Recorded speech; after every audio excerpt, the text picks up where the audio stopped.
Hi students, welcome to this class. 12ാം ക്ലാസ്സിലെ surface കെമിസ്ട്രിയിലെ colloid എന്ന പാർട്ടാണ് നമ്മൾ ഇന്നത്തെ ക്ലാസ്സിൽ പഠിക്കുന്നത്. കൊളോയിഡ്സ് എന്താണ് കൊളോയിഡ്സ് നമുക്ക് നോക്കാം. The word colloid comes from a Greek word kolla, which means glue. Thus, colloidal particles are glue-like substance. A colloid is a substance microscopically dispersed throughout another substance. ഈ കൊളോയിഡ്സിനെ പറ്റി പറയുകയാണെങ്കിൽ these particles pass through a filter paper. Filter പേപ്പറിലൂടെ colloidal particle കടന്നുപോകും, but not through a semi permeable membrane. നമ്മൾ osmosis പഠിച്ചായിരുന്നു. ഓസ്മോസിസിനകത്ത് നമുക്കറിയാം water മോളിക്യൂളൊക്കെ സെമി പെർമബിൾ മെംബ്രെയിനിലൂടെ കടന്നു പോകുന്നു, ഓസ്മോസിസ് നടത്തുന്നു എന്നൊക്കെ പഠിച്ചായിരുന്നു. എന്നാൽ colloidal particles pass through a filter paper but not through a semi permeable membrane. Colloids can be made settled by the process of centrifugation. നമുക്ക് കൊളോയിഡ്സിനെ പറ്റിയുള്ള ഒരു കൺസെപ്റ്റുകളൊക്കെയാണ് നമ്മളിപ്പം പറയുന്നത്. ഇനി കൊളോയിഡ്സ് നമുക്ക് ഡെഫിനിഷൻ കൊടുക്കാം. A colloid is a heterogeneous system in which one substance is dispersed as very small particles in another substance, called a dispersion medium. എന്നിട്ട് നമ്മളിവിടെ പറയാണ് കൊളോയിഡ്സ് എന്ന് പറഞ്ഞാൽ രണ്ട് ഫേസ് ഉണ്ട്, അതായത് ഡിസ്പേഴ്സ്ഡ് ഫേസും ഡിസ്പെർഷൻ മീഡിയവും. The range of colloidal particle diameter is between 1 to 1000 nanometre. 1 to 1000 നാനോമീറ്ററിന് ഇടയ്ക്കുള്ള പാർട്ടിക്കിൾ സൈസ് ഉള്ള ഒരു സ്റ്റേറ്റ് ആണ് കൊളോയിഡൽ സ്റ്റേറ്റ് എന്ന് പറയുന്നത്. നമുക്കൊന്നും കൂടെ എന്താണ് കൊളോയിഡ്സ് നോക്കാം. A colloid is a heterogeneous system in which one substance is dispersed as very small particles in another substance, called a dispersion medium.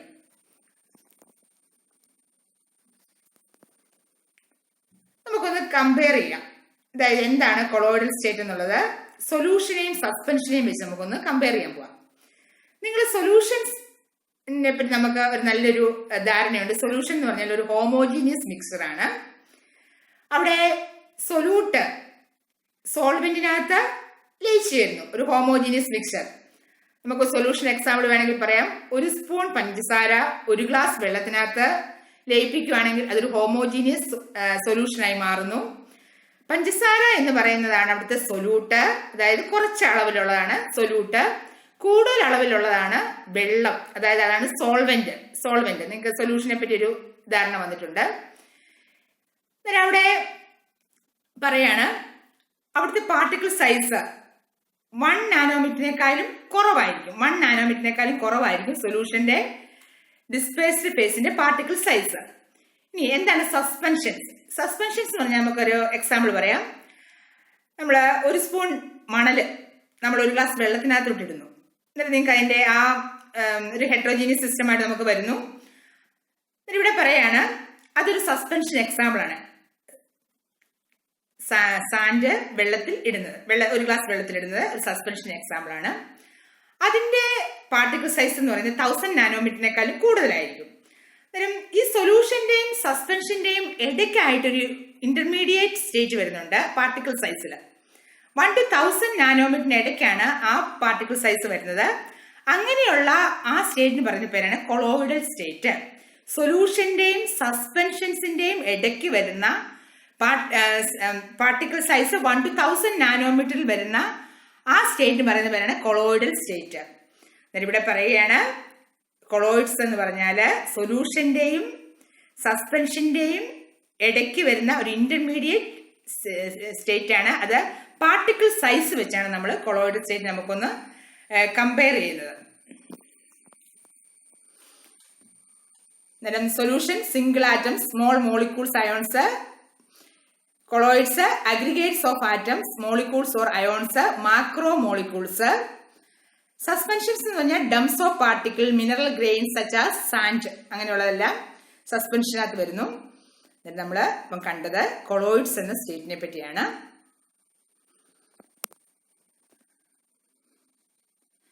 നമ്മൾ സൊല്യൂഷനെ പറ്റി പറയുകയാണെങ്കിൽ സൊല്യൂഷനകത്ത് സൊല്യൂട്ടും സോൾവെന്റും ഉണ്ട്. made up of particles or solutes and a solvent. The particles are atoms, ions or molecules that are very small in diameter. Solution കാര്യം പറയുകയാണ്. Solution colloidal മിക്സറിനകത്ത് particles are intermediate in size. Particle size intermediate in size ആണ് colloidal മിക്സറിനകത്ത്. എന്നാൽ സസ്പെൻഷനകത്ത് പറയുകയാണ് the particles in a suspension can be distributed throughout the suspensions. അതുപോലെ particles are larger size. Particles are larger size. നമുക്കൊന്ന് compare ചെയ്യാം അതിന്റെ particle size. സൊല്യൂഷനകത്ത് ഡിസ്പേസ്ഡ് ഫേസ് അല്ലെങ്കിൽ സൊല്യൂട്ട് പാർട്ടിക്കിൾസ് സ്മോൾ ആണ്. കൊളോയിഡൽ സൊല്യൂഷനകത്ത് സൊല്യൂഷൻ പാർട്ടിക്കിൾ സൈസിനേക്കാളും കൂടുതലാണ് കൊളോയിഡൽ സൊല്യൂഷനകത്ത് പാർട്ടിക്കിൾ സൈസ്. സസ്പെൻഷനകത്ത് ലാർജ് പാർട്ടിക്കിൾസ് ആണ്. നിങ്ങൾക്ക് ആ ഫിഗർ ഒന്ന് കമ്പയർ ചെയ്യുമ്പോൾ നിങ്ങൾക്ക് മനസ്സിലാവും സൊല്യൂഷൻ, കൊളോയിഡൽ സൊല്യൂഷൻ, സസ്പെൻഷനകത്തെ പാർട്ടിക്കിൾ സൈസിന്റെ വ്യത്യാസം.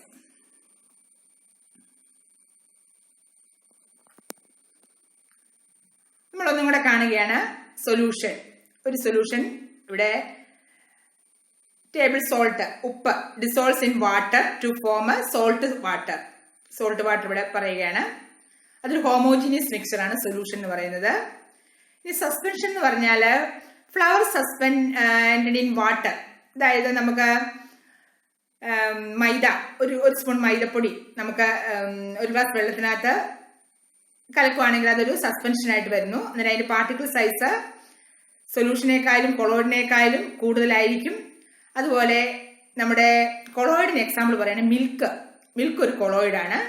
എന്നിട്ട് നമ്മളിപ്പം കാണുകയാണ് പലതരത്തിലുള്ള സൊല്യൂഷൻ, അതായത് സൊല്യൂഷൻ, കൊളോയിഡ്സ്, സസ്പെൻഷന് എക്സാമ്പിൾ നമ്മൾ കാണുകയാണ്. നിങ്ങൾക്കൊരു കൺസെപ്റ്റ് പറഞ്ഞു എന്താണ് കൊളോയിഡ്സ്. കൊളോയിഡ്സ് എന്ന് പറഞ്ഞാൽ സൊല്യൂഷന്റെയും സസ്പെൻഷന്റെയും ഇടയ്ക്കുള്ള ഒരു ഇന്റർമീഡിയറ്റ് പാർട്ടിക്കിൾ സൈസ് ഉള്ള സ്റ്റേറ്റിനെയാണ് കൊളോയിഡ്സ് എന്ന് പറയുന്നത്. ക്ലിയർ ആയെന്ന് വിശ്വസിക്കുന്നു. നമ്മുടെ എക്സാമ്പിൾസ്, കൊളോയിഡ്സിന്റെ examples milk, synthetic polymers, fog, blood, jam, shoe polish, smoke etcetera. ഇതെല്ലാം എന്താണ്? ഇതെല്ലാം നമ്മുടെ കൊളോയിഡ്സിലെ എക്സാമ്പിൾ ആണ്. ഇതെല്ലാം നമ്മൾ ഡെയിലി ലൈഫിൽ വളരെയധികം കാണുന്നതാണ്. കൊളോയിഡ്സ് എക്സാമ്പിൾസ് ആണ് നമ്മളിപ്പം കാണുന്നത് കൊളോയിഡ്സിന്. എന്നിട്ട് ഇതൊക്കെ കാണുമ്പോൾ നിങ്ങളുടെ ഓർമ്മയിൽ വരണം കൊളോയിഡ്സ് എന്ന സ്റ്റേറ്റിനെ പറ്റി. അതുപോലെ fruits store a large amount of proteins. The starch, they also exhibit colloidal properties. Blood, high plasma proteins form a colloidal solution. High plasma proteins forms a colloidal system in blood. ഇതൊക്കെയാണ് നമുക്കറിയാവുന്ന colloids. നമ്മുടെ പരിസരങ്ങളിലും നമ്മുടെ daily ലൈഫിലൊക്കെ കാണുന്ന കൊളോയിഡ്സിനെ പറ്റിയാണ് നമ്മളിപ്പം നോക്കുന്നത്. അതുപോലെ പെസ്റ്റിസൈഡ്, സ്കിൻ ക്രീം, ഇതെല്ലാം നിങ്ങൾക്ക് അറിയാവുന്നതാണ്. ഐസ്ക്രീം, എല്ലാവർക്കും ഇഷ്ടമാണ് ഐസ്ക്രീം ഒക്കെ. അതൊക്കെ ഒരു കൊളോയിഡൽ സ്റ്റേറ്റ് ആണ് ഐസ്ക്രീം ഒക്കെ. ഇപ്പൊ നമ്മൾ പരിചയപ്പെട്ടു എന്താണ് കൊളോയിഡ്സ്, അതിന്റെ ഡെഫിനിഷനും കൊളോയിഡ്സിന്റെ എക്സാമ്പിളും ഒക്കെ നമ്മൾ കണ്ടു കഴിഞ്ഞു. ഇനി നമുക്ക് കൊളോയിഡ്സിനെ ക്ലാസിഫൈ ചെയ്യാൻ പോവാം. പലതരത്തിൽ ക്ലാസിഫിക്കേഷൻ നടത്താം. നമുക്ക് ആദ്യം പഠിക്കേണ്ടത് based of physical state of dispersed phase and dispersion medium. Dispersed ഫേസും ഡിസ്പെർഷൻ മീഡിയവുമാണ് കൊളോയിഡ്സിനകത്തെ രണ്ട് സ്റ്റേറ്റ്. നിങ്ങൾ ഡിസ്പേസ്ഡ് ഫേസ് എന്ന് ഓർക്കുമ്പോൾ സൊല്യൂഷന്റെ സൊല്യൂട്ടിനെ ഓർത്താൽ മതി. സൊല്യൂഷനകത്ത് നിങ്ങൾക്കറിയാം solute plus solvent gives solution. അതുപോലെ കൊളോയിഡ് എന്ന് പറഞ്ഞാൽ dispersed phase plus dispersion medium gives colloid. Based of physical state of dispersed phase and dispersion medium കൊളോയിഡ്സിനെ പലതായിട്ട് ക്ലാസിഫൈ ചെയ്തിരിക്കും. നമുക്ക് ഏതൊക്കെയാണെന്ന് നോക്കാം.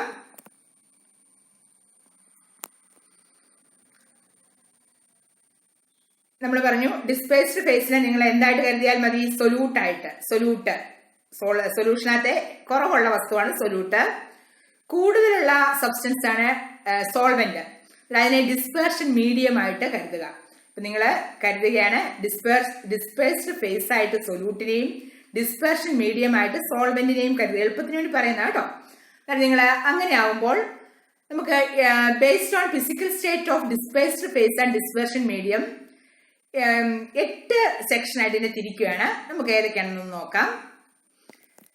Dispersed phase solid, dispersion medium solid. അങ്ങനെയാണെങ്കിൽ നമ്മൾ അതിനെ പറയുന്ന പേര്, ആ കൊളോയിഡിനെ പറയുന്ന പേരാണ് സോൾഡ് സോൾ. ഇപ്പൊ ഒരു പുതിയൊരു ടേം കൊണ്ടിരിക്കുകയാണ് സോൾ. സോൾ എന്ന് പറഞ്ഞാൽ കൊളോയിഡിനെ വിളിക്കുന്ന ഒരു നമ്മളൊരു പേര് പറയുന്നതാണ് സോൾ എന്ന് പറയുന്നത്, സോയിൽ. ഇവിടെ ഡിസ്പെർഷൻ മീഡിയം സോളിഡ് ആണ്. സോളിഡ് അതായത് കൂടുതലുള്ള സോളിഡ് ആണ്. അങ്ങനെയുള്ള ഒരു കൊളോയിഡാണ് അലോയ്സ്. അലോയ്സ് ലോഹസങ്കരങ്ങൾ, അങ്ങനത്തെ ടൈപ്പ് കൊളോയിഡാണ്. അന്നേരം അവിടെ ഡിസ്പേസ്ഡ് ഫേസും ഡിസ്പെർഷൻ മീഡിയവും സോളിഡ് ആണ്. സോളിഡിന് അതിന് പേര് നമ്മൾ സോളിഡ് സോൾ എന്ന് കൊടുക്കാം. സോൾ എന്ന് പറഞ്ഞാൽ കൊളോയിഡ്, സോളിഡ് കൊളോയിഡ് എന്ന് ഓർക്കുക. Example alloy. അടുത്ത കാറ്റഗറി ആണ് ഡിസ്പേസ്ഡ് ഫേസ് സോളിഡ്, കുറവുള്ളത് സോളിഡ്. ഡിസ്പെർഷൻ മീഡിയം അതായത് കൂടുതലുള്ള സബ്സ്റ്റൻസ് ലിക്വിഡ് ആണ്. നിങ്ങൾക്കറിയാം ലിക്വിഡ് ആകുമ്പോൾ അവിടെ എന്തായിരിക്കും ആ സ്റ്റേറ്റ് എന്ന് പറയുന്നത്, ലിക്വിഡ് സ്റ്റേറ്റ് ആയിരിക്കും വരുന്നത്. അതിന്റെ പേരാണ് സോൾ. സോൾ ലിക്വിഡും സോളിഡും ലിക്വിഡും കൂടെ വരുവാണെങ്കിൽ നമ്മൾ ആ കൊളോയിഡ് സോൾ എന്ന് പറയുന്നു. എക്സാമ്പിള് ഇങ്കും ബ്ലഡും. ഇങ്ക് മഷി, അതുപോലെ തന്നെ ബ്ലഡ് ഒക്കെ എന്താണ്, ഇങ്ങനത്തെ ഡിസ്പേസ്ഡ് ഫേസ് സോളിഡും ഡിസ്പെർഷൻ മീഡിയം ലിക്വിഡുമായി വരുന്ന ഒരു കൊളോയിഡാണ്. അടുത്ത category solid in gas. Gas ആണ് ഇവിടെ dispersion medium. Solid in gas ആണെങ്കിൽ അങ്ങനെയുള്ള കൊളോയിഡ് പറയുന്ന പേരാണ് എയറോസോൾ. എയറോസോള്. എയറോസോളിന് എക്സാമ്പിൾ പറഞ്ഞാൽ സ്മോക്ക്. നിങ്ങൾക്കറിയാം, നിങ്ങൾ കറുത്ത പുക കണ്ടിട്ടുണ്ട് അല്ലേ? ആ പുകയ്ക്കകത്ത് പുകയെന്ന് പറഞ്ഞാൽ നമുക്കൊരു വാഹനമൊക്കെ പോകുമ്പോൾ അതിന് പുറകിലൊക്കെ പോകുമ്പോൾ നമുക്ക് കാണാൻ പറ്റും പുക പൊങ്ങുന്നു. അതായത് കാർബൺ പാർട്ടിക്കിൾ ആണ് അവിടുത്തെ സോളിഡ്. കാർബൺ പാർട്ടിക്കിൾ വായുവിൽ എയറിൽ പരക്കുന്നതാണ് സ്മോക്ക് എന്ന് പറയുന്നത്. ഓക്കെ, ക്ലിയർ ആയെന്ന് വിചാരിക്കുന്നത്. അതൊരു കൊളോയിഡാണ്. സ്മോക്ക് ഒരു കൊളോയിഡാണ്. അത് ഏത് ടൈപ്പ് കൊളോയിഡാണ്? എയറോസോൾ. എയറോസോൾ. ഓക്കെ, അടുത്ത ഫേസ് ഇതാണ് ലിക്വിഡ്. ഡിസ്പേസ്ഡ് ഫേസ് ആണ് ലിക്വിഡ്. Liquid in solid. നിങ്ങൾ മനസ്സിലാക്കണം, ഡിസ്പെർഷൻ മീഡിയം ആണ് സോളിഡ്. അന്നേരം സോളിഡ് സ്റ്റേറ്റ് ഉള്ള ഇത് വരുന്നു. Liquid in solid. അങ്ങനെയുള്ള കൊളോയിഡ് എന്ന് പറയുന്ന പേരാണ് ജെൽ. ജെല്ല്. നിങ്ങൾ ജെല്ല് എന്നൊക്കെ കേട്ടിട്ടുണ്ടല്ലേ? അന്നേരം കേർഡൊക്കെ അങ്ങനത്തെ ടൈപ്പ് ഒരു കൊളോയിഡാണ്. ജെല്ലി, കേർഡ് അങ്ങനെയുള്ള സെക്ഷനാണ്. അടുത്ത കാറ്റഗറിയാണ് liquid in liquid. Liquid in liquid. അങ്ങനെയുള്ള കൊളോയിഡിനെ പറയുന്ന പേരാണ് എമൽഷൻ. ലിക്വിഡ് ഇൻ ലിക്വിഡിനെ പറയുന്ന പേരാണ് എമൽഷൻ. മിൽക്ക്, ക്രീം അങ്ങനെയുള്ളതൊക്കെ എമൽഷന് എക്സാമ്പിൾ ആണ്. അടുത്ത കാറ്റഗറിയാണ് ഡിസ്പേസ്ഡ് ഫേസ് ലിക്വിഡും ഡിസ്പെർഷൻ മീഡിയം ഗ്യാസുമാണ്. നമുക്കറിയാം ഗ്യാസ് ആണ് ഇവിടുത്തെ സോൾവെന്റ് അല്ലെങ്കിൽ ഡിസ്പെർഷൻ ധാരാളമായിട്ടുള്ളത്. അതായത് അതിന് പറയുന്ന പേരാണ് ലിക്വിഡ് എയറോസോൾ എന്നാണ് പറയുന്നത്. ലിക്വിഡ് എയറോസോള്. എക്സാമ്പിൾ നിങ്ങൾ മേഘങ്ങൾ, ക്ലൗഡ് അല്ലെ? ക്ലൗഡ് കണ്ടിട്ടുണ്ട്. ക്ലൗഡ്, ഫോഗ് ഒക്കെ കൊളോയിഡ്സ് കേട്ടോ. പിന്നെ ക്ലൗഡ് എന്ന് പറഞ്ഞാൽ എന്താണ്? Liquid in gas. അതുപോലെ ഫോഗ് എന്ന് പറഞ്ഞാൽ എന്താണ്? ലിക്വിഡ് ഇൻ ഗ്യാസ് ആണ്. അടുത്ത കാറ്റഗറിയാണ് gas in solid. Gas in solid. ഇവിടെ അത് സോളിഡ് ഫോം ആണ് അതിന്റെ ഇത് വരുന്നത്. നമ്മൾ അതിന് എക്സാമ്പിൾ പറയുകയാണെങ്കിൽ പ്യൂബിക് സ്റ്റോൺ. പ്യൂബിക് സ്റ്റോൺ എന്ന് പറഞ്ഞാൽ നമുക്ക് ഡ്രൈ സ്കിൻ അല്ലെങ്കിൽ സ്കിന്നിന് സോഫ്റ്റ് ഒക്കെ ആക്കാൻ വേണ്ടി നമുക്ക് ഉപയോഗിക്കാനാണ് പ്യൂബിക് സ്റ്റോൺ വരുന്നത്. അതിന് എക്സാമ്പിൾ ആണ് ഗ്യാസ് ഇൻ സോളിഡ്, ഒരു കൊളോയിഡ് ആണ്. ഓക്കെ. അടുത്ത സെക്ഷനാണ് gas in liquid. Gas in liquid. Liquid ആ കൊളോയിഡ് ഫോമിന് പറയുന്നത് foam. Example shaving cream. Example ആണ് ഷേവിംഗ് ക്രീം. ഇങ്ങനെ 8 ടൈപ്പ് ക്ലാസിഫിക്കേഷൻ ആണ് നമ്മളിപ്പം പഠിച്ചത്. ഡിസ്പേസ്ഡ് ഫേസിന്റെയും ഡിസ്പെർഷൻ മീഡിയത്തിന്റെയും ഫിസിക്കൽ സ്റ്റേറ്റ് വെച്ച് നമ്മൾ പലതായിട്ട് തിരിച്ച് solid sol, aerosol, gel, emulsion, liquid aerosol, solid foam എന്നൊക്കെ ഉള്ള കാറ്റഗറി ആയിട്ട് തിരിച്ച് എക്സാമ്പിളും പറഞ്ഞിട്ടുണ്ട്. ഇതൊക്കെ ഓർത്തിരിക്കുക. ഡിസ്പേസ്ഡ് ഫേസിന്റെയും ഡിസ്പെർഷൻ മീഡിയത്തിന്റെയും ഫിസിക്കൽ സ്റ്റേറ്റ് വെച്ച് നമ്മൾ കൊളോയിഡ്സിനെ തിരിച്ചിരിക്കുന്നതാണ് നമ്മൾ കണ്ടത്.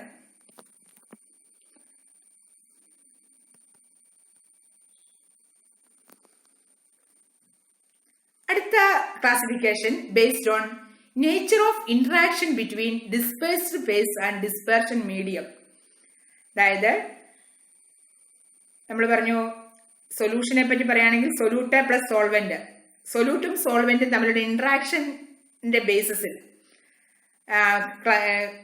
വേറെ സെപ്പറേറ്റ് പറയുന്നത് പോലെ നമ്മൾ ഇവിടെ കൊളോയിഡ്സിനെ പറയുകയാണ് ഡിസ്പേസ്ഡ് ഫേസിന്റെയും ഡിസ്പെർഷൻ മീഡിയത്തിന്റെയും ഇന്ററാക്ഷൻ വെച്ച് നമ്മൾ ഇതിനെ അതിന്റെ റിലേഷൻ പറയുകയാണ്. ഒന്നാമത്തെ ക്ലാസിഫിക്കേഷൻ ആണ് ലയോഫിലിക്. ഫിലിക് എന്ന് പറയുമ്പോൾ നിങ്ങൾക്കറിയാം ഫിലിക് ലവിങ് എന്നർത്ഥം. ലയോഫിലിക്കിന്റെ അർത്ഥം ഫിലിക് ലവിങ്. ഇവിടെ അന്നേരം അതിൽ നിന്ന് നിങ്ങൾക്ക് മനസ്സിലാക്കണം ഡിസ്പേസ്ഡ് ഫേസും ഡിസ്പെർഷൻ മീഡിയവും അവർ തമ്മിലുള്ള റിലേഷൻ നല്ല ലവിങ് ആണ്.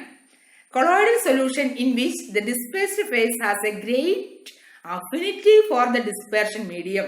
ഒരു ഗ്രേറ്റ് അഫിനിറ്റി ഉണ്ട്, രണ്ടുപേരും തമ്മിൽ നല്ല മിക്സിങ്. അങ്ങനെയുള്ളതാണ് ലയോഫിലിക്. അന്നേരം നിങ്ങൾ ഓർക്കുക ഫിലിക് എന്ന് കേൾക്കുമ്പോഴേ എന്താണ് അർത്ഥമാക്കേണ്ടത്? Loving. They are also termed as intrinsic colloids.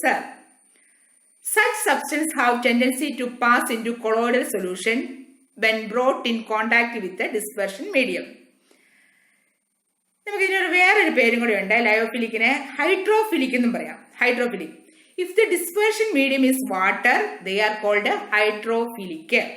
Hydro എന്ന് പറയുമ്പോൾ വെള്ളം, ഹൈഡ്രോഫിലിക്. ഡിസ്പെർഷൻ മീഡിയം കൂടുതലുള്ളത് വെള്ളമാണെങ്കിൽ they are called hydrophilic. The lyophilic colloids are generally self-stabilized. നല്ല സ്റ്റേബിൾ ആയിട്ടുള്ള കൊളോയിഡ് ആണ് ലയോഫിലിക് കൊളോയിഡ്സ്. അതിന്റെ നേച്ചർ പറയുകയാണെങ്കിൽ റിവേഴ്സിബിൾ നേച്ചർ ആണ് and R heavily hydrated. Reversible nature ആണ്. ഇനി ലയോഫിലിക്കിന് എക്സാമ്പിൾ പറയുകയാണെങ്കിൽ starch, gelatin, rubber, protein etcetera എല്ലാം എന്താണ് ലയോഫിലിക് കൊളോയിഡ്സിന് എക്സാമ്പിൾ ആണ്. ലയോഫിലിക്കിനെ പറ്റിയാണ് നമ്മൾ പറയുന്നത്. അന്നേരം ലയോഫിലിക് കൊളോയിഡ്സ് ഏതാണെന്ന് ചോദിച്ചാൽ നിങ്ങൾ എക്സാമ്പിൾ പറയണം. സ്റ്റാർച്ച്, ജെലാറ്റിൻ, റബ്ബർ, പ്രോട്ടീൻ അവയെല്ലാം എന്താണ് ലയോഫിലിക് കൊളോയിഡ്സ് ആണ്. ലയോഫിലിക് കൊളോയിഡ്സിനെ പറ്റി പറയുകയാണെങ്കിൽ they are in which dispersed phase has a great affinity for the dispersion medium. Reversible ആണ്. They are self stabilized ആണ്. ഓക്കെ, ലയോഫിലിക്കിനകത്ത് ഡിസ്പേഴ്സ്ഡ് ഫേസും ഡിസ്പെർഷൻ മീഡിയവും തമ്മിൽ ഗ്രേറ്റർ അഫിനിറ്റി ആണ്.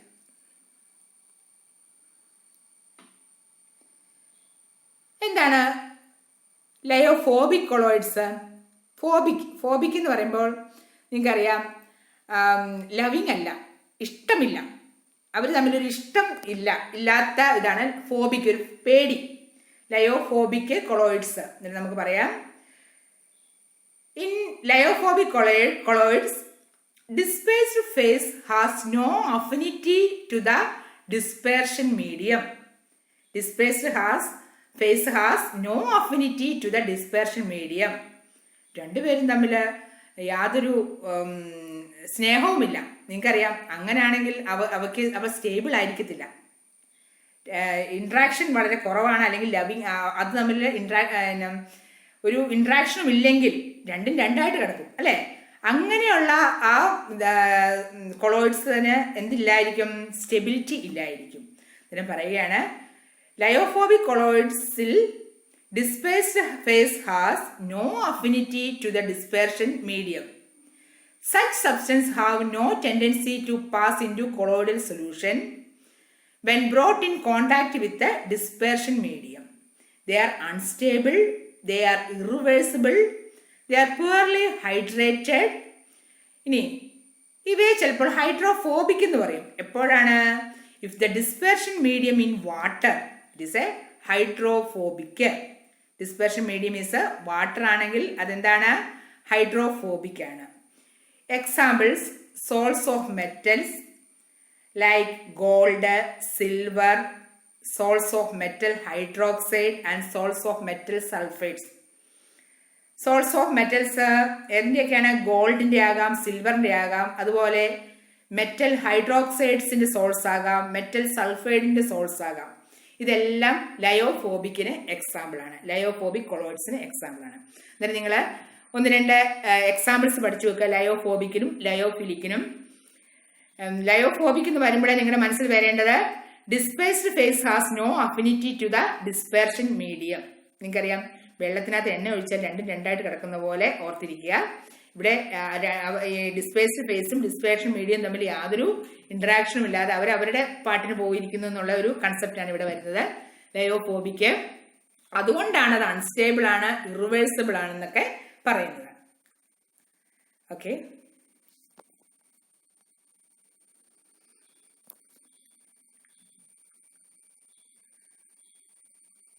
അടുത്ത classification based on molecular size. Molecular size of the dispersed phase. So അതായത് നമ്മൾ solution എടുക്കുകയാണെങ്കിൽ സൊല്യൂട്ടിന്റെ സൈസിനെ പറയുന്ന പോലെ നമ്മളിവിടെ പറയുകയാണ് കൊളോയിഡൽ സൊല്യൂഷനകത്തെ ഡിസ്പേസ്ഡ് ഫേസിന്റെ സൈസിനെ അനുസരിച്ച് നമ്മൾ ക്ലാസിഫൈ ചെയ്യുന്നു. അതാ ഒന്നാമതാണ് multi molecular colloids. Multi molecular കൊളോയിഡ്സിന് എക്സാമ്പിൾ ആണ് ഗോൾഡ് സോൾ, സൾഫർ സോൾ, അങ്ങനെയുള്ളതൊക്കെ. എന്താണ് മൾട്ടി മോളിക്കുലാർ കൊളോയിഡ്സ് എന്ന് പറയാം? Individual particles of the dispersed phase consist of aggregates of atoms or small molecules having diameter less than 10⁻⁻⁷ centimeter.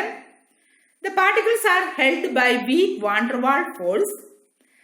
ഇത് വളരെ ചെറിയ atoms ആണ്. ആ ആറ്റംസ് എല്ലാം കൂടി ചേർന്ന് കൊളോയിഡൽ സൈസിലേക്ക് ആകുന്നു. അങ്ങനെയുള്ള കൊളോയിഡ്സിന് പറയുന്ന പേരാണ് multi molecular colloids. Multi molecular കൊളോയിഡ്സിന് എക്സാമ്പിൾ ആണ് ഗോൾഡ് സോൾ, സൾഫർ സോൾ. ഇവിടെ പറയാണ് aggregate atoms or small molecules having diameter less than 10⁻⁷ centimeter അല്ലെങ്കിൽ less than colloidal state. Then the particles are held by weak van der Waals force വെച്ച് അത് എല്ലാം കൂടെ ഒരുമിച്ച് കൂടുന്നു. ഒരുമിച്ച് കൂടുമ്പോൾ അത് കൊളോയിഡൽ സ്റ്റേറ്റിന്റെ പാർട്ടിക്കിൾ സൈസിലേക്ക് എത്തുന്നു. അങ്ങനെയുള്ള കൊളോയിഡ്സിന് പറയുന്ന പേരാണ് മൾട്ടി മോളിക്കുലാർ കൊളോയിഡ്സ്. എക്സാമ്പിൾ ആണ് gold sol, sulphur sol, etcetera. ഇനി എന്താണ് macro molecular colloids? Macro molecular, macro എന്ന് കേൾക്കുമ്പോൾ നിങ്ങൾക്കറിയാം ലാർജ് അല്ലെ. The particles of dispersed phase are large in size. These are called natural polymers. Natural polymers macro molecular കൊളോയിഡ്സിന് example ആണ്.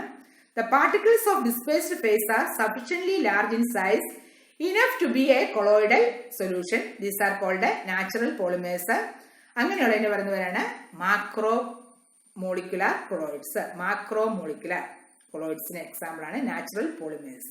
Okay, ഇപ്പൊ നമ്മൾ പഠിച്ചത് മോളിക്കുലാർ സൈസ് വെച്ചാണ് മൾട്ടി മോളിക്കുലാർ കൊളോയിഡ്സും മാക്രോ മോളിക്കുലാർ കൊളോയിഡ്സുമാണ് നമ്മൾ പരിചയപ്പെട്ടത്. അടുത്താണ് അസോസിയേറ്റഡ് കൊളോയിഡ്സ്. എന്താണ് അസോസിയേറ്റഡ്? അസോസിയേറ്റ് ചെയ്യാന്ന് പറഞ്ഞാൽ കൂടുക. These colloids behave as normal electrolyte at low concentrations. Normal electrolyte ആയിട്ടാണ് ലോ കോൺസെൻട്രേഷൻ, ഗാഢത കുറവുള്ളപ്പോൾ ഇത് നോർമൽ ഇലക്ട്രോലൈറ്റ് ആയിട്ട് ബിഹേവ് ചെയ്യുന്നു. എന്നാൽ ഹയർ കോൺസെൻട്രേഷൻ, ഗാഢത കൂടുമ്പോൾ it behave as colloids. Lower കോൺസെൻട്രേഷനകത്ത് ഇലക്ട്രോലൈറ്റ് ആയിട്ടും ഹയർ കോൺസെൻട്രേഷനകത്ത് കൊളോയിഡ്സ് ആയിട്ടും ആക്ട് ചെയ്യുന്ന കൊളോയിഡ്സിന് പറയുന്ന പേരാണ് അസോസിയേറ്റഡ് കൊളോയിഡ്സ്. ദീസ് അസോസിയേറ്റഡ് കൊളോയിഡ്സിനെ നമ്മൾ വേറൊരു പേരിലും പറയും, മിസെല്ലീസ് എന്നും പറയും. അസോസിയേറ്റഡ് കൊളോയിഡ്സിന് വിളിക്കുന്ന വേറൊരു പേരാണ് മിസെല്ലി. ഓർത്തിരിക്കുക, ഇറ്റേം മിസെല്ലി. എന്താണ് associated colloids? Associated colloids behave as normal electrolyte at low concentration but behave as colloids at a higher concentration. Sodium stearate behave as electrolyte in dilute solution but colloid in higher concentration. Associated colloids in an example പറയുകയാണ് sodium stearate. ഈ sodium stearate അതിന്റെ ഗാഢത കുറവുള്ളപ്പോൾ, അതായത് dilute ചെയ്ത് വെച്ചിരിക്കുമ്പോൾ അത് ഒരു electrolyte ആയിട്ട് act ചെയ്യുന്നു. ഇനി അതിന്റെ ഗാഢത കൂട്ടുന്നു, അതായത് ഹയർ കോൺസെൻട്രേഷനകത്ത് അത് എന്തായി മാറുന്നു? അത് കൊളോയിഡ് ആയിട്ട് മാറുന്നു. നമ്മളിവിടെ കാണുകയാണ് സോഡിയം സ്റ്റീറേറ്റ് ഒരു അസോസിയേറ്റഡ് കൊളോയിഡ്സ് ആണ്. എക്സാമ്പിൾ പറയുകയാണെങ്കിൽ soap, higher alkyl sulphonates, polythene oxide, ഇതെല്ലാം എന്താണ്? അസോസിയേറ്റഡ് കൊളോയിഡ്സ് ആണ്. നമ്മളിപ്പോൾ ഒരു പുതിയൊരു ഇത് ടേം പഠിച്ചു, മിസെല്ലി. മിസെല്ലി എന്താണ്? അസോസിയേറ്റഡ് കൊളോയിഡ്സിനെ വിളിക്കുന്ന പേരാണ് മിസെല്ലീസ്. ഓക്കെ, മിസെല്ലി.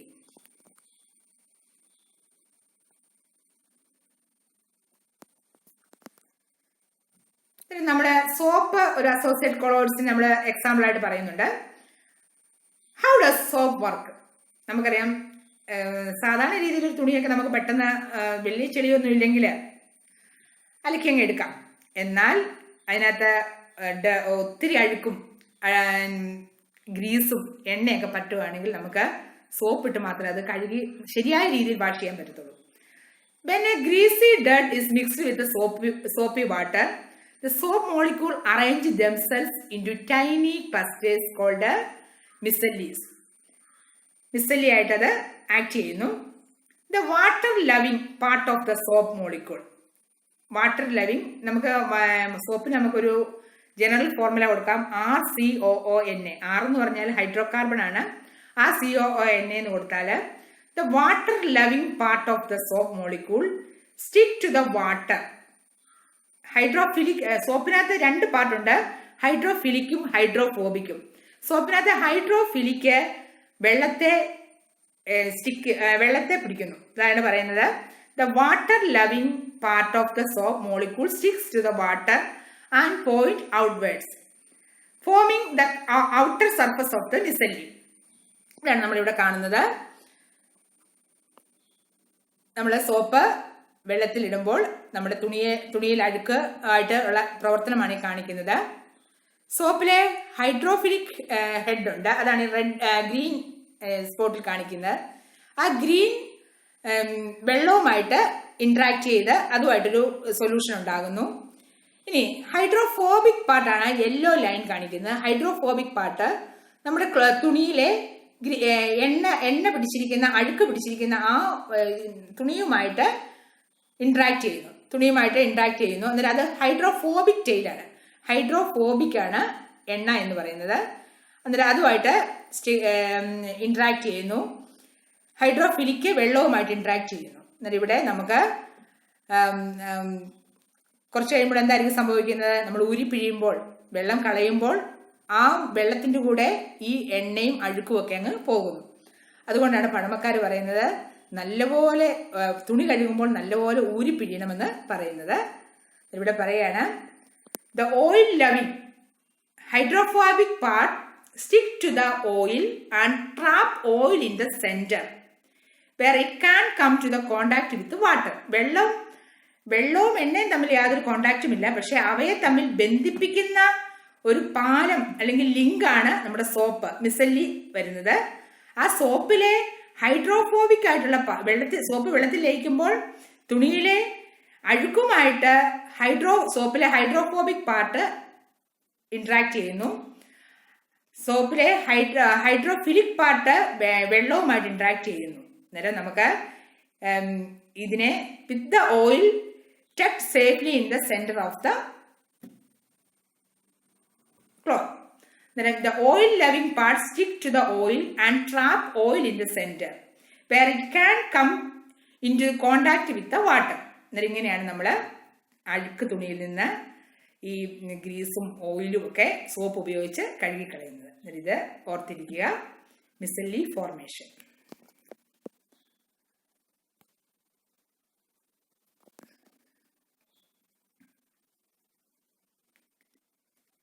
അടുത്തായിട്ട് നമുക്ക് കൊളോയിഡ്സിന്റെ പ്രിപ്പറേഷൻ നോക്കാം.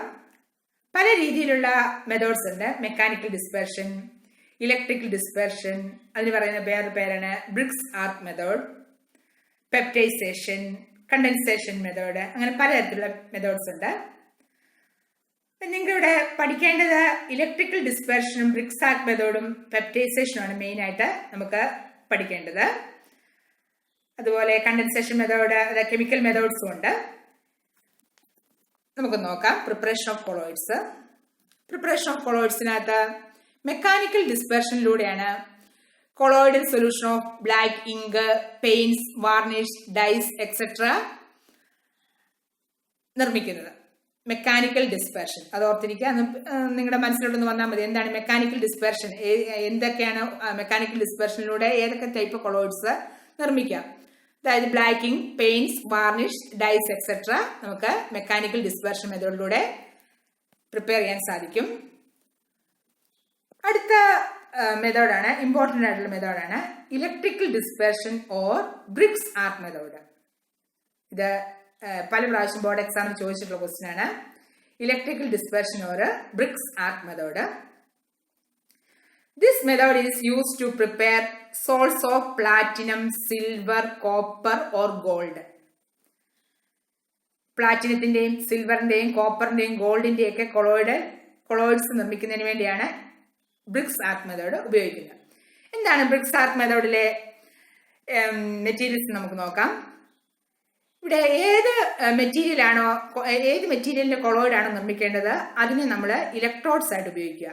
The metal whose salt is to be prepared is made as 2 electrodes which immerse in dispersion medium such as water etc. അതായത് ഫിഗർ ആണ് ഈ കാണിച്ചിരിക്കുന്നത്. നമ്മൾ ഇലക്ട്രോഡ് വാട്ടറിൽ മുക്കി വെച്ചിരിക്കുന്നു. അതൊരു ഐസ് കോൾഡ് വാട്ടർ ബാത്തിലാണ് വെച്ചിരിക്കുന്നത്. ബ്രിക്സ് ആർട്ട് മെത്തേഡിനകത്ത് മെറ്റൽ ഇലക്ട്രോഡ് നിങ്ങൾ കണ്ടു. ഇനി നമ്മൾ കറണ്ട് കടത്തിവിടുന്നു. കറണ്ട് കടത്തിവിടുമ്പോൾ ഇവിടെ an electric arc is stuck between the electrodes. Current കടത്തിവിടുമ്പോൾ അവിടെ പറയുകയാണ് ഹീറ്റ് പ്രൊഡ്യൂസ് ചെയ്യുന്നു. കറണ്ട് ഹീറ്റ് പ്രൊഡ്യൂസ് ചെയ്യുന്നു. In the intense heat produce vaporises the metal ഇലക്ട്രോഡിനെ വേപ്പറൈസ് ചെയ്യുന്നു. Which then condenses to form particle of colloidal size. Bredig's arc മെത്തേഡിനകത്ത് നമ്മൾ ഏത് വസ്തുവിൻ്റെയാണോ കൊളോയിഡ് നിർമ്മിക്കേണ്ടത് ആ മെറ്റീരിയലിനെ ഇലക്ട്രോഡായിട്ട് ഉപയോഗിക്കുന്നു.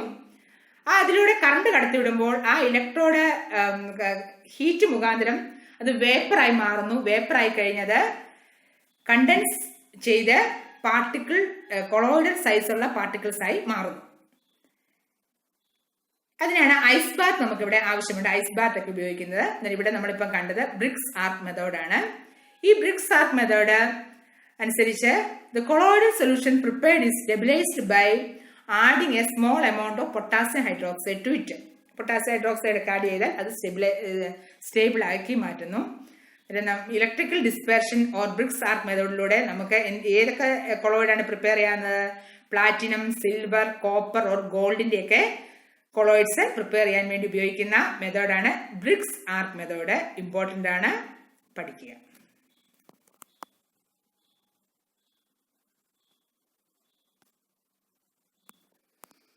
അടുത്ത മെത്തേഡാണ് പെപ്റ്റൈസേഷൻ. പെപ്റ്റൈസേഷൻ കേൾക്കുമ്പോൾ നിങ്ങൾക്ക് മനസ്സിലോട്ട് വരണം പ്രിസിപ്പിറ്റേറ്റ് പാർട്ടിക്കിൾ സൈസ് കൂടുതലുള്ളതാണ് പ്രിസിപ്പിറ്റേറ്റ് എന്ന് പറയുന്നത്. അതിൽ ആ പാർട്ടിക്കിൾ സൈസ് കൂടുതലുള്ളതിനെ നമുക്ക് കൊളോയിഡൽ സൈസിലോട്ട് ആക്കണം, ചെറുതാക്കാൻ വേണ്ടി ഇവിടെ പറയുകയാണ് precipitate. For example ferric hydroxide ഒരു പ്രിസിപ്പിറ്റേറ്റ് ആണ്. ആ ഫെറിക് ഹൈഡ്രോക്സൈഡിന്റെ കൊളോയിഡൽ സൊല്യൂഷൻ ഉണ്ടാക്കാൻ വേണ്ടി ഒരു സൂട്ടബിൾ ആയിട്ടുള്ള ഇലക്ട്രോലൈറ്റ് ആഡ് ചെയ്യുന്നു. സ്യൂട്ടബിൾ ആയിട്ടുള്ള ഇലക്ട്രോലൈറ്റ് ഫെറിക് ക്ലോറൈഡ് ആഡ് ചെയ്യുകയാണ് ഫെറിക് ഹൈഡ്രോക്സൈഡിനകത്തോട്ട്. ഫെറിക് ഫെറിക് ക്ലോറൈഡ് ആഡ് ചെയ്യുമ്പോൾ ഈ ഫെറിക് ക്ലോറൈഡ് ഫെറിക് ഹൈഡ്രോക്സൈഡിന്റെ പ്രിസിപ്പിറ്റേറ്റിന് മുകളിൽ അഡ്സോർബ് ചെയ്യുന്നു. കുറച്ച് കഴിയുമ്പോൾ അത് കൊളോയിഡൽ പാർട്ടിക്കിൾ സൈസായിട്ട് സെപ്പറേറ്റ് ആകുന്നു. ഇതാണ് ഇവിടെ കാണുന്നത്. നമ്മൾ ഒരു പ്രിസിപ്പിറ്റേറ്റിൽ നിന്ന് സ്യൂട്ടബിൾ ഇലക്ട്രോലൈറ്റ് ആഡ് ചെയ്ത് അതിന്റെ കൊളോയിഡൽ സൊല്യൂഷൻ നിർമ്മിക്കുന്ന പ്രോസസ്സിന് പറയുന്ന പേരാണ് പെപ്റ്റൈസേഷൻ. ഇവിടെ നോക്കുക, precipitate of ferric hydroxide, electrolyte ferric chloride ആണ് ആഡ് ചെയ്യുന്നത്. ആഡ് ചെയ്ത് കഴിയുമ്പോൾ നമുക്ക് colloidal particles of ferric hydroxide ഉണ്ടാകും. ഇതിനെയാണ് പെപ്റ്റൈസേഷൻ എന്ന് പറയുന്നത്. നമുക്ക് അതിനൊരു ഡെഫിനിഷൻ കൊടുക്കാം. The process of converting a freshly prepared precipitate into colloidal form by the addition of suitable electrolyte is called a peptization. നിങ്ങളുടെ മനസ്സിൽ വേണ്ടത് precipitate is converted into colloid. The process of converting a freshly prepared precipitate into colloidal form by the addition of suitable electrolyte is called a peptization. ഇവിടെ പറയാണ് cause of peptization is the adsorption of the ions of the electrolytes by the particles of the precipitate. Ferric ക്ലോറൈഡിന്റെ ions വന്ന് ferric ഹൈഡ്രോക്സൈഡിൽ adsorb ചെയ്യുന്നു. അതാണ് ഇവിടുത്തെ theory എന്ന് പറയുന്നത്. The electrolyte used for this purpose is called a peptizing agent or stabilizing agent. Ferric ഹൈഡ്രോക്സൈഡിനകത്തോട് ferric chloride ഒഴിക്കുമ്പോൾ ഫെറിക് ക്ലോറൈഡ് ആണ് ഇവിടുത്തെ പെപ്റ്റൈസിങ് ഏജന്റ് അല്ലെങ്കിൽ സ്റ്റെബിലൈസിങ് ഏജന്റ് എന്ന് ഓർക്കുക. Important peptising agents are sugar, gum, gelatin and electrolytes. Electrolytes ഏത് വേണേലും വരാം. അതെല്ലാം എന്താണ്? പെപ്റ്റൈസിങ് ഏജന്റ് അല്ലെങ്കിൽ സ്റ്റെബിലൈസിങ് ഏജന്റ് ആയിട്ട് ഉപയോഗിക്കുന്നു. ഓക്കെ, ഇതും ബോർഡ് എക്സാമിന് പല വർഷങ്ങളിൽ ചോദിച്ചിട്ടുള്ളതാണ്. പെപ്റ്റൈസേഷൻ, പ്രിസിപ്പിറ്റേറ്റിൽ നിന്ന് കൊളോയിഡ് ഉണ്ടാക്കുന്നു ബൈ യൂസിങ് ഇലക്ട്രോലൈറ്റ്.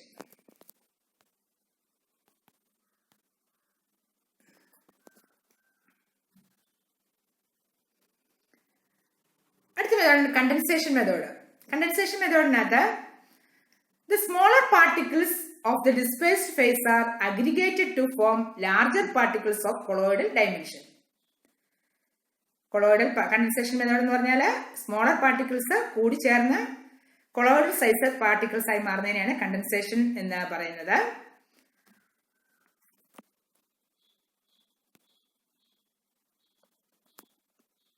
അടുത്ത മെത്തേഡാണ് കെമിക്കൽ മെത്തേഡ്. ഇമ്പോർട്ടന്റ് ആണ് chemical method.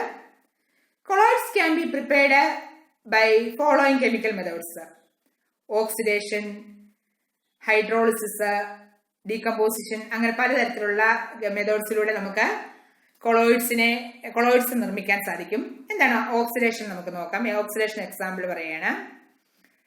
Colloidal solution of sulfur can be prepared by oxidizing an aqueous solution of H2S with a suitable oxidizing agent such as bromine water. അതായത് നമുക്ക് colloidal solution sulphur soul ഉണ്ടാക്കണം. Sulphur soul ഉണ്ടാക്കണമെങ്കിൽ അവിടെ oxidation നടത്തിയാൽ മതി. Oxidation നടത്തുക എന്ന് പറഞ്ഞാൽ H2S ബ്രോമിൻ വാട്ടർ ആഡ് ചെയ്ത് കൊടുത്താൽ അവിടെ ഓക്സിഡേഷൻ നടന്ന് എന്തുണ്ടാകുന്നു? സൾഫർ സോൾ ഉണ്ടാകുന്നു. അതുപോലെ H2S സൾഫർ ഡയോക്സൈഡ് ഒഴിച്ചു കൊടുത്താലും എന്തുണ്ടാകുന്നു? സൾഫർ സോൾ ഉണ്ടാകുന്നു. ഇവിടെ നടക്കുന്നത് addition of oxygen and removal of hydrogen ആണ് ഇവിടെ നടക്കുന്ന ഈ പ്രോസസ്സ്. ഇവിടെ നമ്മൾ കാണുന്നത് സൾഫർ സോളിന്റെ പ്രിപ്പറേഷൻ ആണ് കണ്ടത്. സൾഫർ സോള് ഇതിന്റെ ഓക്സിഡേഷൻ മുഖാന്തരം കൊളോയിഡ്സ് നിർമ്മിക്കുന്നു. അതാണ് കെമിക്കൽ മെത്തേഡിൽ പെട്ടതാണ്. അടുത്താണ് റിഡക്ഷൻ. റിഡക്ഷൻ എന്ന് പറഞ്ഞാൽ നമുക്കറിയാം addition of hydrogen and removal of oxygen. ഹൈഡ്രജനെ ആഡ് ചെയ്യുകയോ ഓക്സിജനെ മാറ്റുകയോ ചെയ്താൽ അതിന് എന്താണ് നമ്മൾ വിളിക്കുന്നത്? റിഡക്ഷൻ എന്ന് പറയുന്നത്. നമുക്ക് എക്സാമ്പിൾ ആയിട്ട് പറയാം ഗോൾഡ് സോൾ. ഗോൾഡ് സോൾ എന്ന് പറയുമ്പോൾ AU കൊളോയിഡ് ഉണ്ടാക്കണം. ഗോൾഡ് സോൾ നമുക്ക് can be obtained by reducing a dilute aqueous solution of gold with stannous chloride. AuCl3 നമ്മൾ stannous chloride ആഡ് ചെയ്യുകയാണെങ്കിൽ നമുക്ക് ഗോൾഡ് സോൾ കിട്ടുന്നു. ഇതൊരു റിഡക്ഷനിലൂടെയാണ് നടക്കുന്നത്. റിഡക്ഷൻ ആണ് ഇവിടെ നടക്കുന്നത്. റിമൂവൽ ഓഫ് ഓക്സിജൻ അല്ലെങ്കിൽ അഡീഷൻ ഓഫ് ഹൈഡ്രജൻ എന്നുള്ള കൺസെപ്റ്റ് ആണ് ഇവിടെ വന്നിരിക്കുന്നത്. അടുത്താണ് ഹൈഡ്രോളിസിസ്. ഹൈഡ്രോളിസിസ് വെള്ളം ചേർത്ത് കൊടുക്കുക. ഫോർ എക്സാമ്പിൾ നമുക്ക് ഫെറിക് ഹൈഡ്രോക്സൈഡ് നിർമ്മിക്കണം. ഫെറിക് ഹൈഡ്രോക്സൈഡ് നിർമ്മിക്കണമെങ്കിൽ ഫെറിക് ക്ലോറൈഡിനെ ഹൈഡ്രോളിസിസ് നടത്തിയാൽ മതി. ഫെറിക് ക്ലോറൈഡിനെ ഹൈഡ്രോളിസിസ് നടത്തുമ്പോൾ നമുക്ക് എന്ത് കിട്ടുന്നു? ഫെറിക് ഹൈഡ്രോക്സൈഡ് കിട്ടുന്നു. ഹൈഡ്രോളിസിസിലൂടെ നമുക്ക് കൊളോയിഡ്സ് പ്രിപ്പയർ ചെയ്യാൻ പറ്റും. Sols of ferric hydroxide and aluminium hydroxide can be prepared by boiling the aqueous solution of the corresponding chloride. ഇപ്പൊ നമുക്ക് അലുമിനിയം ഹൈഡ്രോക്സൈഡ് പ്രിപ്പയർ ചെയ്യണമെങ്കിലോ അലുമിനിയം ക്ലോറൈഡിനകത്തോട്ട് H2 ആഡ് ചെയ്താൽ നമുക്ക് എന്ത് കിട്ടുന്നു? അലുമിനിയം ഹൈഡ്രോക്സൈഡ് കിട്ടുന്നു. ഇതും കെമിക്കൽ മെത്തേഡാണ്. ഹൈഡ്രോളിസിസ്, റിഡക്ഷൻ, ഓക്സിഡേഷൻ എന്നിവയൊക്കെ. അടുത്ത കൊളോയിഡിന്റെ preparation double decomposition. Double decomposition പറയാണ് arsenious sulphide sol can be prepared by passing H2S gas through a dilute aqueous solution of arsenious oxide. നമുക്ക് ആർസനസ് സൾഫൈഡ് എന്ന് പറഞ്ഞ കൊളോയിഡ് ഉണ്ടാക്കണം. അതെങ്ങനെയാണ്? By passing H2S gas through a dilute aqueous solution of arsenious oxide. ഇത് double decomposition എന്ന പ്രോസസ്സാണ് ഇവിടെ നടക്കുന്നത്. The sols of inorganic insoluble salt. ഇവിടുത്തെ ഡബിൾ ഡീകമ്പോസിഷനകത്ത് നടക്കുന്ന അതിന്റെ പ്രത്യേകത എന്താണെന്ന് വെച്ചാൽ അതിന്റെ സബ്സ്റ്റൻസ് എന്ന് പറയുന്നത് ഇനോർഗാനിക് ഇൻസോലുബിൾ സോൾട്ട് ആണ്. അതാണ് ആർസനസ് സൾഫൈഡ് എന്ന് പറയുന്നത്. സിൽവർ ഹാലൈഡും ഇനോർഗാനിക് ഇൻസോലുബിൾ സോൾട്ട് ആണ്. അങ്ങനെയുള്ള ഇതൊക്കെ പ്രിപ്പയർ ചെയ്യാൻ വേണ്ടി നമ്മൾ ഉപയോഗിക്കുന്ന chemical method ആണ് double decomposition. The salts of inorganic insoluble salts such as arsenic sulfide, silver halide, etc. may be prepared by using double decomposition reaction. നിങ്ങൾ ഓർത്തിരിക്കുക, ഡബിൾ ഡീകമ്പോസിഷനിൽ എന്താണ്, ഏത് തരത്തിലുള്ള മെറ്റീരിയലാണ് ഉപയോഗിക്കുന്നത്, ഏത് തരത്തിലുള്ള സോൾട്ട്സ് ആണ് നമുക്ക് നിർമ്മിക്കാൻ പറ്റുന്നത്? The salts of inorganic insoluble salt ആണ്. such as arsenic sulfide, silver halide, etc. may be prepared by using double decomposition reaction. Okay.